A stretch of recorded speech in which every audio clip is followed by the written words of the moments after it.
ఒక ఓటు కొన్నాళ్ళు ఓటు ఎక్కువ లేదమ్మా. తెలుసు కదా మీకు గోస ఉండేది. గోస అంటే మహిళలు ఇలా మగవాళ్ళ ముందుకు వచ్చి ఇలా మా పక్క పక్క నిలబడకూడదు. తెలుసు కదా ఇప్పటికీ రాజులలో ఉంటుంది. మనం ఇంకెవరింటికి వెళ్తే వాళ్ళు తలుచాటు ఉంటే మాట్లాడతారు, సార్ మా ఆయనగా లేరండి సాయంత్రం ఉంటారు అంటే. చదువులో కానీ వైద్యంలో కానీ రాజకీయంగా కానీ ఆర్థికంగా కానీ సమానమైనటువంటి హక్కులు ఉండే కాదు. చాలా మంది మహిళలు సమాన హక్కుల కోసం పోరాటం చేస్తే పొద్దున ఇందులో ఈ ఐక్యరాజ్య సమితి ఉంటుంది. ఒక రాష్ట్రానికి రాజధాని, మన దేశానికి ఢిల్లీ, అలాగే ప్రపంచ దేశాల ఐక్యరాజ్య సమితి ఉంటుంది. వాళ్ళందరూ కూడా పురుషులు వేరు మహిళలు వేరు కాదు, అందరూ సమానమే, అందరికీ సమాన హక్కులు ఉండాలని మార్చి 8వ తారీఖుని అంతర్జాతీయ అందజేసినప్పుడు మీ కులం ఏంటి, మతం ఏంటి, ప్రాంతం ఏంటి చూడలేదు, పార్టీ ఏంటి చూడలేదు. మరి లంచాలు ఉన్నాయమ్మా కదా?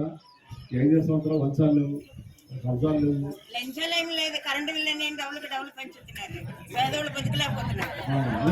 లంచాలు లేదు కరెక్టే. 300 అవసరం కరెంటు బిల్లు ఇప్పుడు 600 కట్టాల్సి వస్తుంది.